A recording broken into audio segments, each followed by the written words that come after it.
Hi అండి. ఈరోజు lunch బాక్స్లో చిన్నపిల్లలకి ఎగ్ రైస్ ఎలా చేయాలో చూద్దామండి. చాలా టేస్టీగా అండ్ ఇది చాలా బాగుంటుందండి. పిల్లలు మంచిగా తింటారు. ఇదైతే మా పాపకు లంచ్ బాక్స్ పెట్టానండి. ముందుగా మనకు కావాల్సిన పదార్థాలు వచ్చేసి ఒకటి టమాటా. ఈ టమాటా వేయచ్చు, వేయకపోవచ్చు అండి. అండ్ 2 పచ్చిమిర్చి అండ్ ఉల్లిపాయ, ఓన్లీ 1 ఎగ్గేనండి. ఇవి ఉల్లిపాయలు చాలా అంటే చాలా చిన్నగా కట్ చేసుకోవాలి. ఈ ఆనియన్ అనేది నేను చాలా చిన్న చిన్న పీసెస్గా కట్ చేశాను. ఎందుకంటే మా పాప ఆనియన్స్ అన్నిటినీ ఏరి పెడుతుంది, అందుకోసం అని చిన్నగా కట్ చేశాను. అలాగే పచ్చిమిర్చి కూడా చాలా చిన్నగా కట్ చేశాను, ఎందుకంటే మళ్ళీ పంటికి తగిలిందంటే ఏడుస్తుంది. అందుకని అది చాలా చిన్నగా అయితే మ్యాక్సిమం అది దాంట్లో విత్తనాలన్నీ అయిపోయిన తర్వాత చాలా మంచిగా ఉంటుంది. అండ్ అన్ని కూరగాయలన్నీ ఆమె ఏరి పెట్టకుండా అంటే ఒక్కొక్కటి పక్కన తీసి పెడుతుంది. దాని గురించి అని నేను చాలా చిన్న పీసెస్గా కట్ చేశాను. ఆ తర్వాత ఇవి ఒక కళాయి పెట్టుకొని ఆ కళాయిలో 2 టేబుల్ స్పూన్ నూనె వేసుకోవాలండి. ఇది ఓన్లీ పాపకు ఒక్కదానికే లంచ్ బాక్స్ గురించి కాబట్టి నేను కొంచెమే చేస్తున్నాను. మీరు ఎక్కువ చేసుకునే దాన్ని బట్టి మీరు పెంచుకోండి, అంటే కూరగాయలు. తర్వాత ఒక చిన్నగా కట్ చేసుకున్న ఉల్లిపాయ, పచ్చిమిర్చి వేసి బాగా నూనెలో గోల్డెన్ బ్రౌన్ కలర్ వచ్చే వరకు ఇవి వేయించుకోవాలండి. ఇవి చిన్నవే కాబట్టి త్వరగా మగ్గిపోతుంది. ఆ తర్వాత కొంచెం అల్లం వెల్లుల్లి పేస్ట్ వేసుకోవాలండి. ఇవి కొంచెం మగ్గిన తర్వాత టమాటో వేసుకోవాలండి. టమాటో వేసుకోవడం వలన రైస్ అనేది బాగా కలర్ఫుల్గా బాగా కలుస్తుంది, అందుకని ఇవి వేసుకోవాలండి. అవి మంచిగా వేగిన తర్వాత రుచికి సరిపడే సాల్ట్, ఆల్రెడీ పచ్చిమిర్చి వేసాం కాబట్టి మీ పాప ఎంతైతే కారం, పాప కానీ బాబు కానీ కారం ఎంతైతే తినగలరో అంత చూసుకొని కారం వేసుకోండి. నేనైతే ఒక పచ్చిమిర్చిని వేసినా కాబట్టి కొంచెం ఒకటి చిన్న స్పూన్తో కారం వేసానండి. ఆ తర్వాత ఇలా ఎగ్ వేసుకున్న తర్వాత కొద్దిసేపు వదిలివేయాలి, లేదంటే మొత్తం మనం కలిపేయడం వలన అది ఎగ్ అనేది మొత్తం చిదరవిదరగా అయిపోతుంది. సో కొంచెం వదిలేస్తే అది కొంచెం ఇలా ఎక్కువ ఎగ్ లాగా కనిపిస్తుందండి. తర్వాత మనకి ఎంతైతే రైస్ మనం వేయాలనుకో, నేను పాప వరకే అన్నా కాబట్టి కొంచెం రైసే వేసానండి. ఆ రైస్లోకి ఇది సరిపోతుంది. ఇది బాగా వేగిన తర్వాత అంటే ఒకేసారి వేసేయకుండా కొంచెం అది బాగా మగ్గిన తర్వాతనే, బాగా ఉడికిన తర్వాత వేయడం వలన టేస్ట్ వస్తుంది. ఈ రైస్ అనేది బాగా ఆల్రెడీ నేను ఇది వేడి అన్నం అండి, మీరు చల్లారి పెట్టుకొని కలుపుకోవచ్చు. ఈ రైస్ మొత్తాన్ని ఇలా కలుపుకొని ఈ టైంలోనే సాల్ట్ సరిపోకపోతే సాల్ట్ వేసుకోవాలండి. అంతే, వేడి ఎగ్ రైస్ అనేది రెడీ అయిపోయింది.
Ayo kita gua lu wasa.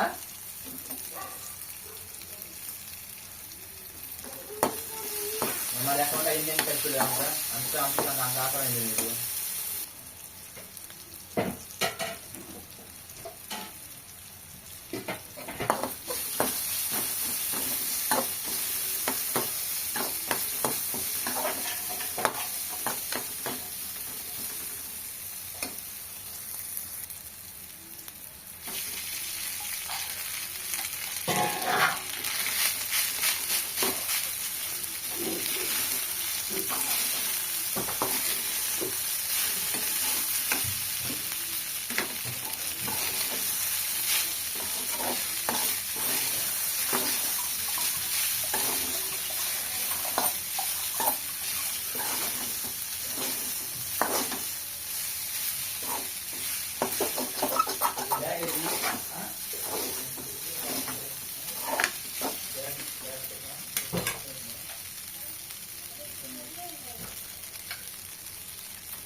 అండి, ఎంతో రుచికరమైన క్యాప్సికమ్ రైస్ అండి. ఇది పిల్లల లంచ్ బాక్స్లోకి నా సెకండ్ రెసిపీ అండి. ఒకసారి చూడండి. అలాగే నిన్న నేనైతే ఎగ్ రైస్ చేశాను. దాని గురించి కూడా ఇన్ఫర్మేషన్ నా ఛానల్లో ఉంది. ఒకసారి ఛానల్లో వెళ్ళి చూడండి.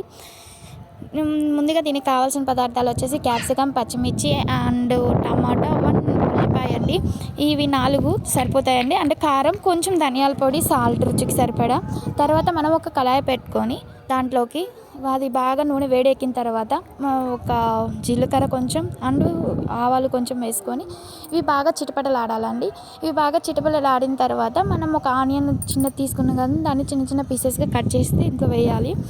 ఇవి నేను లాస్ట్ టైం వీడియో చూసినప్పుడు, అంటే నిన్న వీడియోలో ఏం చేశానంటే చాలా చిన్న పీసెస్ కట్ చేసుకున్నాను. ఎందుకంటే అది ఎగ్ రైస్ కదండి, మరి పెద్ద పెద్ద పీసెస్ అయితే బాగోదని చెప్పి చాలా చిన్న పీసెస్ కట్ చేసుకున్నాం పాప తిన్నదని. ఇది మామూలుగా మగ్గిపోయాయండి. దాని తర్వాత దీంట్లోకి కొంచెం అల్లం వెల్లుల్లి పేస్ట్, నేను ఓన్లీ పాప గురించి చేస్తున్నాను కాబట్టి కొంచెమే తీసుకుంటున్నానండి. ఇవి బాగా మగ్గిన తర్వాత దీంట్లోకి మనం చిన్నగా కట్ చేసి పెట్టుకున్న టమాటా పీసెస్ని వేసి ఇలా మగ్గనివ్వాలండి. ఇవి ఓన్లీ ఒక 2 మినిట్స్లో మగ్గిపోయిందండి. ఈ టమాటాలు బాగా మగ్గితేనే రైస్కి బాగా పడుతుంది, కలరింగ్ బాగా ఉంటుంది. అదిగాక కచ్చా పచ్చిగా ఉంది అంటే టమాటా ముక్కలు లెక్క ఉంటాయి, బాగోదు అండి. సో ఇవి బాగా మగ్గిన తర్వాత కొంచెం దీంట్లోకి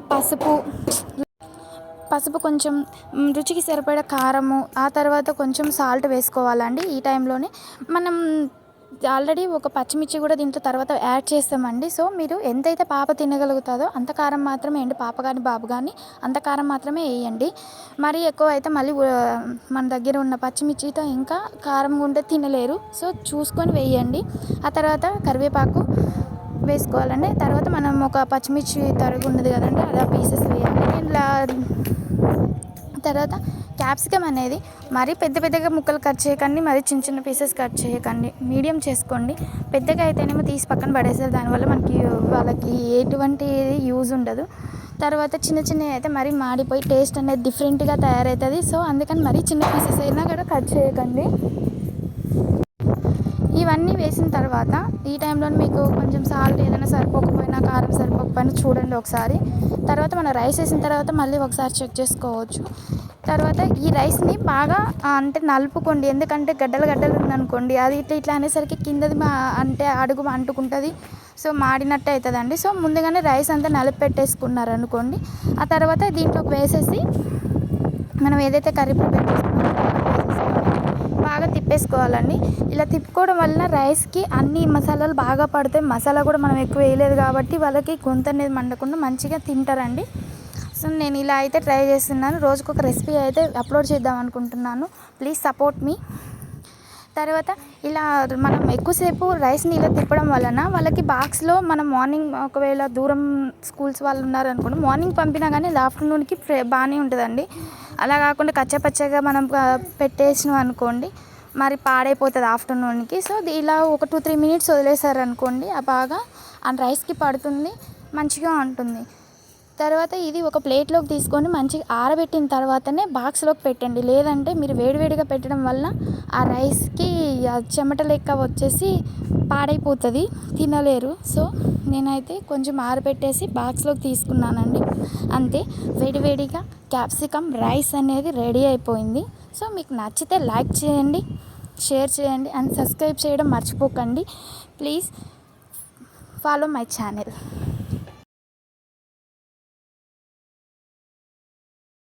హాయ్ అండి, ఈరోజు ఎంతో రుచికరమైన మినపప్పు రైస్ నేనైతే చేశాను. మీరు కూడా ట్రై చేయండి అండ్ లైక్ చేయండి, షేర్ చేయండి, సబ్స్క్రైబ్ చేయండి.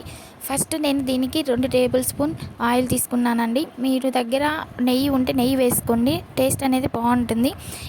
నూనె వేసుకున్న తర్వాత దీనికైతే పొట్టుపప్పు కావాలండి. పొట్టు మినపప్పు అవైలబుల్లో లేని వాళ్ళు మామూలు మినపప్పు అయినా తీసుకోవచ్చండి. పొట్టుపప్పు ఉంటే ఏంటంటే టేస్ట్ కొంచెం డిఫరెంట్గా ఉంటుంది, మంచిగా అనిపిస్తుంది. ఇవి కొంచెం మాడిపోకుండా గోల్డెన్ బ్రౌన్ కలర్ వచ్చేంత వరకు వేయించుకోవాలండి. తర్వాత దీనిలోకి 2 టేబుల్ స్పూన్లు 2 టేబుల్ స్పూన్స్ వచ్చేసి ధనియాలు తీసుకోవాలండి. ఈ ధనియాలు, మినపప్పు మాడిపోకుండా వేయించుకుంటూ ఉండాలి. ఇదే టైంలోనే పచ్చి కొబ్బరి వేసుకోవాలండి. నా దగ్గర పచ్చి కొబ్బరి లేదు, నేను ఎండు కొబ్బరి వేశాను. మీ దగ్గర పచ్చి కొబ్బరి ఉంటే పచ్చి కొబ్బరి అయితే వేసుకోండి. అవి కూడా కొంచెం వేగనివ్వాలి. ఈ మిశ్రమాన్ని బాగా వేయించుకునేటప్పుడు దీనిలోకి కొంచెం చింతపండు అనేది వేయాలండి. చింతపండు అనేది ఎక్కడ స్కిప్ చేయొద్దు. చింతపండు వేస్తేనే దీనికి టేస్ట్ అనేది మంచిగా వస్తుంది. అండ్ డ్రై చింతపండు, మామూలుగా చింతపండు ఉంటుందండి, అది వేసేయండి. నానబెట్టేవి మళ్ళీ అదంతా చేయొద్దు. ఎందుకంటే నానబెట్టడం వలన మళ్ళీ ఈ పొడి అనేది మరి మెత్త అంటే పచ్చడి లెక్క అవుతుంది. ఆ టేస్ట్ అనేది మళ్ళీ మారిపోతుంది. సో అలా అయితే వేయకండి. తర్వాత మీకు ఎంతైతే కారం తినగలుగుతారో అంత ఎండుమిర్చి తీసుకొని, నేను ఈడైతే నాకు 6-7 ఎండుమిర్చి అయితే పట్టాయండి. కొంచెం కారం ఎక్కువ ఉన్న వాళ్ళైతే కొంచెం తగ్గించుకొని 3-4 అలా సరిపోతాయండి. ఇవి మిశ్రమాన్ని మొత్తం వేగిన తర్వాత మిక్సీ జార్లోకి తీసుకొని నీట్గా పొడి పట్టుకోవాలండి. ఈ పొడి తీసి పక్కన పెట్టుకున్న తర్వాత ఇదే కళాయిలో మళ్ళీ 2 టేబుల్ స్పూన్ దీంట్లోకి 2 టేబుల్ స్పూన్ ఆయిల్ అయితే తీసుకోవాలి. ఆయిల్ తీసుకున్న తర్వాత దీంట్లోకి తాలింపు గింజలు అంటే జీలకర్ర, ఆవాలు, పచ్చిపప్పు అండ్ మినపప్పు ఇవి 4 కలుపుకొని నూనెలో చిటపటలాడనివ్వాలండి. ఇవి కొంచెం వేగిన తర్వాత కరివేపాకు వేసుకోండి. అట్లనే ఒక 2 ఎండుమిర్చి కూడా వేసుకోండి. ఇదే దీంట్లోకి ఇవి మాడిపోకుండా మంచిగా కలయి తిప్పుకోవాలండి. అదే తర్వాత కొంచెం పసుపు యాడ్ చేసుకోండి. ఇప్పుడు పసుపు యాడ్ చేసుకున్న తర్వాత మన దగ్గర పట్టు పెట్టుకున్న పొడి అయితే ఉంటుంది కదండి, ఆ పొడి అంతని ఈ నూనెలో వేసుకోవాలి. ఈ నూనెలో వేసుకొని ఈ టైంలోనే మీకు నచ్చితే ఉల్లిపాయ అండ్ వెల్లుల్లి 2 వేసుకోండి, లేదంటే స్కిప్ చేయండి. నేనైతే వేయలేదు. సో నాకైతే ఇలానే బాగుందనిపించింది. మీకు కావాలనుకుంటే వెల్లుల్లి అయినా అండ్ ఆనియన్ అయినా వేసుకోవచ్చండి. ఈ మిశ్రమాన్ని బాగా మొత్తం వేసుకున్న తర్వాత మంచిగా కళాయి తిప్పుకోవాలని నూనెలో 2-3 మినిట్స్ మగ్గనివ్వండి. ఈ 2-3 మినిట్స్ మగ్గడం వలన అంత కారం అనేది ఎక్కడ గడ్డలు కట్టకుండా నీట్గా అనేది స్ప్రెడ్ అవుతుంది. మనం ముందుగా వండి పెట్టుకున్న రైస్ని అయితే మొత్తం నలుపుకోండి, లేదంటే ముద్దలుగా పడడం వలన అవి ఏంటంటే రైస్ అనేది అక్కడక్కడ పొడిగా ఉంటుంది, మనం తిప్పలేము, అడుగున మాడిపోతూ ఉంటుంది. అలా అని చేత్తోను కూడా తిప్పలేము, ఎందుకంటే కాలుతుంటుంది కాబట్టి. ఈ టైంలోనే రుచికి సరిపడా సాల్ట్ రైస్లో అయినా కలుపుకొని, లేదంటే మీరు ఈ మిశ్రమంలో అయినా సాల్ట్ వేసుకోండి. నేనైతే దీంట్లోనే వేశాను. ఆ తర్వాత కొంచెంగా రైస్ తీసుకొని ఈ మిశ్రమంలో వేయండి. వేస్తూ కలుపుకుంటూ ఉండండి. అప్పుడు ఎక్కడ అనేది వైట్ రైస్ అనేది అంతగా కనిపించకుండా నీట్గా మిక్స్ అవుతుంది. బాగా మిక్స్ అయితేనే మనకి టేస్ట్ వస్తుందండి.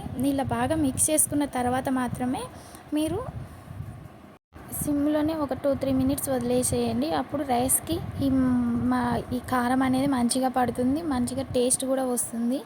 అంతే అండి, వేడిగా మనకి మినపప్పు రైస్ అనేది రెడీ అయిపోతుంది. కొత్తగా ఎప్పుడు తాలింపు వేసేలా కాకుండా ఇలా కొత్తగా ఒకసారి ట్రై చేసి చూడండి. కన్ఫామ్గా మీకు నచ్చిద్దని నేను అనుకుంటున్నాను. అండ్ ముందుగా చెప్తున్నానండి, మినపప్పు మాడిపోతే మాత్రం అది ఒక లాగా అనిపిస్తుంది, మాడకుండా ఉంటే మాత్రం టేస్ట్ బాగుంటుందండి. నేనైతే ఈరోజు ట్రై చేశాను, రెసిపీ అయితే మంచిగా కుదిరిందండి, అందుకే మీకు పోస్ట్ చేస్తున్నాను. Thank you for watching video. ఆగండి, ఇంతసేపు చూసారంటే మీకు ఎంతో కొంత నచ్చుంటుంది కాబట్టి నా ఛానల్ని సబ్స్క్రైబ్ చేయండి అండ్ లైక్ చేయండి. మీరు లైక్ చేయడం వలన ఇంకొక కొంతమందికి ఈ వీడియో అనేది పాస్ అవుతుంది. So please support me.